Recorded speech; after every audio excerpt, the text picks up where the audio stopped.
Magandang araw mga kaibigan. Bigyan natin ng reaction opinion itong post ng Pinoy Showbiz. Title: Ilang beses pinangalanan pero ayaw ipatawag.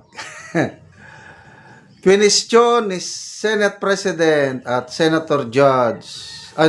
Question ni Presiding Officer pala ito, hindi Senator. Presiding Officer Francis Chis Escudero kung may balak bang ipatawag ng House Prosecution Panel si Colonel Raymond Dante Lachica, ang dating Security Chief ng Office of the Vice President, kahit ilang ulit nang nabanggit ang kanyang pangalan sa impeachment trial ni Vice President Sara Duterte. Naging mahalaga ang pangalan ni Lachica matapos tumistigo ang dating OBP Special Dispersing Officer Gina Acosta na inutos umano ni Duterte na i-release sa security officer ang 125 million na confidential funds. Ayon kay Acosta, sinabi sa kanya na si Lachica ang nakakalam kung paano ipatupad ang aktibidades na may kaugnayan sa confidential funds, kabilang ang surveillance at monitoring. Dahil dito, tinanong ni Escudero kay prosecution leader, Representative Luistro, kung bakit hindi na lamang ipatawag si Lachica upang personal na linawin ang mga pahayag at alegasyong ilang beses nang lumitaw sa paglilitis. Sa puntong ito, lumalakas ang panawagan ng publiko para sa isang malinaw na paliwanag mula sa prosecution. May sapat na ebidensya ba sila kaya na hindi na kailangan si Lachica o may mga bagay na maaring lumabas kapag mismong ang humaharap ay ang Senator Judge? Ano ang malalaman ng publiko kay Colonel Lachica mismo ang magsasalita? So ito ang title: Nagtataka Escudero kung bakit ayaw ipatawag si Colonel Lachica. So yun yung question eh.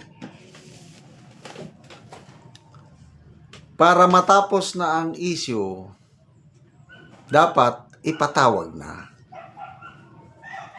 Eh hanggang ngayon, wala pang klarong rason kung bakit ayaw nilang ipatawag. May nabasa kong post na ang prosecution nagpasubpuena na ng dalawang active AFP officer and isang retired AFP officer. Pinasubpuena para magtistigo. So, hindi ko alam kung sino-sino ang mga iyon. Kaya lang, hindi kasama doon ang pangalan ni Colonel Dante Lachica. Mayroong pahayag ng spokesperson ng House Prosecution Team, si dating Congressman Ace Barbers, na sa ngayon, hindi pa daw nila napag-uusapan sa prosecution team kung kailangan ng patawag si Colonel Dante Lachica. Kaya, di ba nakakapagtaka, mismo na ang presiding officer ang nagtatanong na bakit hindi nyo patawag? Okay, so again, natanong ko na yan nung bago pa magsimula. I think last year pa ito eh. Last year, nung yung unang impeachment na dumating sa Senado. Nakausap ko isang active officer sa AFP. Napag-usapan namin yan. Yung confidential funds, tatawagin ba ang mga security officer ni VP Sara? Sabi ng nakausap ko na mataas na opisyal, hindi nila pwedeng tawagin, sir. Hindi. Bakit? Tinanong ko. Nag-explain siya, ganito. Now, naintindihan ko na. Kaya hindi ko pwedeng ibulgar sa inyo yung rason. Kaya sa tingin ko, matatapos na lang ang trial na ito, walang Colonel Lachica na tatayo sa ano. Sa prosecution, I don't know sa defense kung ipapatawag nila si ano, palagay ko hindi rin eh. Kasi ito opinion ko na lang maraming madadamay. Maraming madadamay. Kaya na lang, wag na lang tawagin. So, anong mapipigyan nila kay Miss Gina Acosta? Sumusunod lang 'yun sa utos eh. Hindi naman siya ang gumamit sa pera.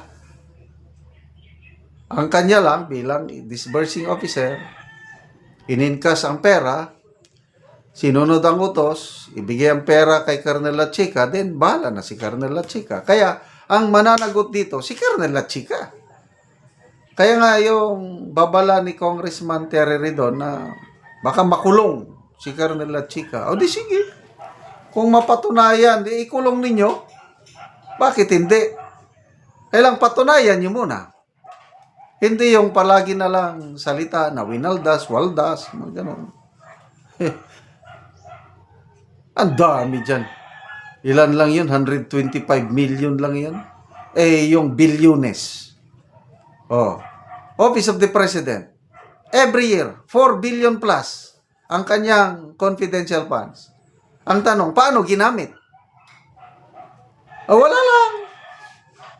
Oh, di ba? May selective justice na sinasabi.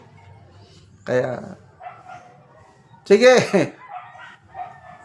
Patawag ninyo si Colonel La Chica kung kaya ninyo. Kung hindi, tumahimik na kayo.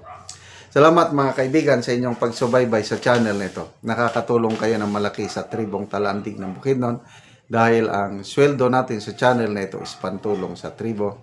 Namimigay tayo ng libreng yero at pako para makapagpatayo sila ng mas maayos na tirahan. Panoorin nyo ang video na ito.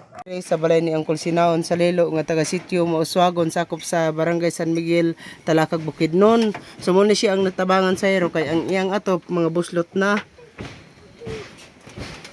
Sumuni karon ang iyang pagapulihan sa gitabang nga yero.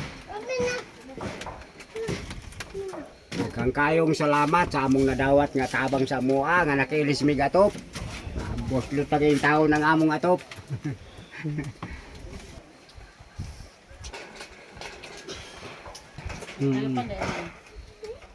So muna ni ang gitsura sa ilang gipuy-an, sa ilang gatulugan. So muna ni ang gitabang nga yutso kataas nga napulo ka buok.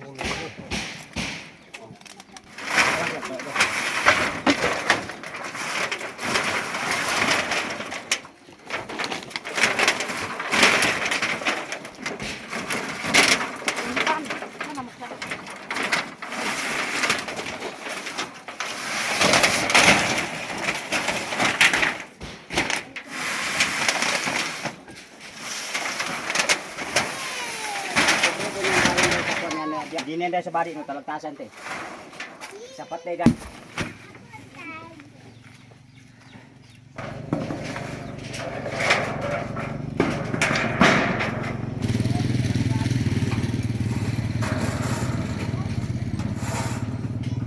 Sumpay kaya. Pabalik na anday.